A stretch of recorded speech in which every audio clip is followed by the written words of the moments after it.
Bloc 2, le tableau périodique. Il est important de bien comprendre comment est construit le tableau périodique. Dans un premier temps, il y a des très grandes divisions. On retrouve à gauche dans le tableau périodique les métaux.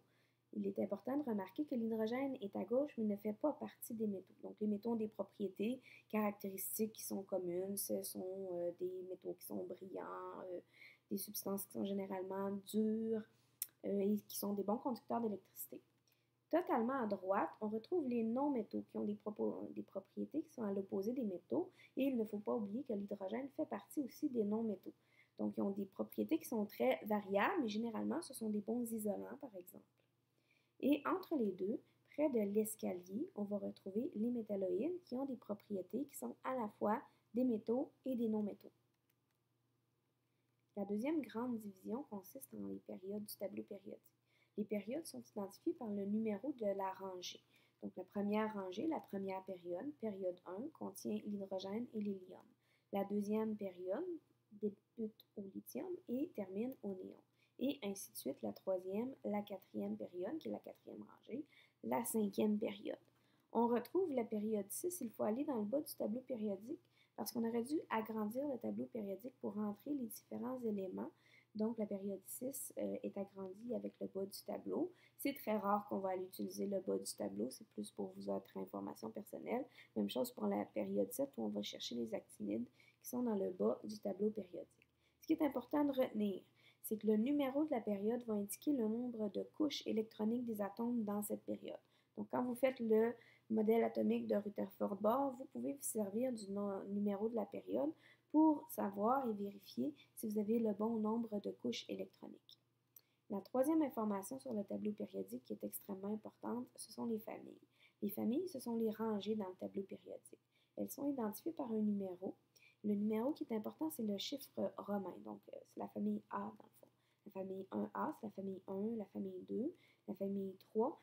Très important, on ne parle pas de la famille 13, même si le numéro 13 est là, et ainsi de suite jusqu'à la famille 8. Vous remarquerez que j'ai sauté par-dessus les familles B.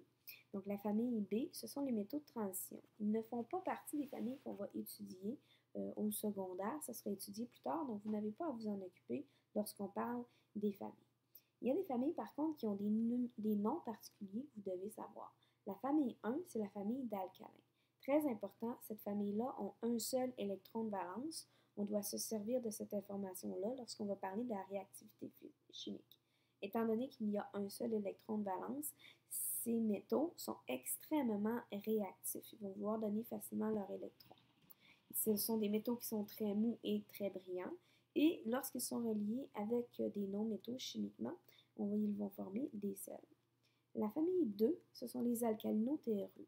Donc, les alcalino-tellureux ont des propriétés qui sont extrêmement semblables des alcalins, mais un peu moins fortes puisqu'ils ont 2 électrons de valence. Donc, c'est facile de réagir, mais c'est un petit peu plus difficile que les alcalins. Donc, ce sont des métaux qui sont très réactifs et non extrêmement réactifs.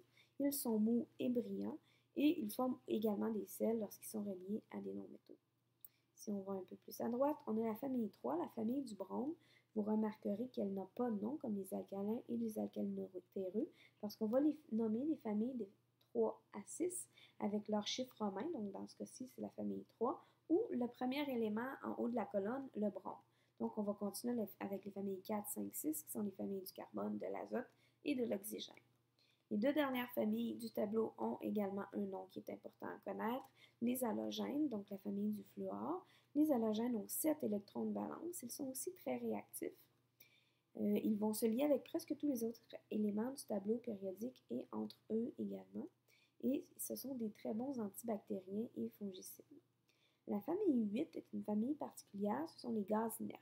Étant donné qu'ils ont 8 électrons de valence, ils ne sont que très peu réactifs.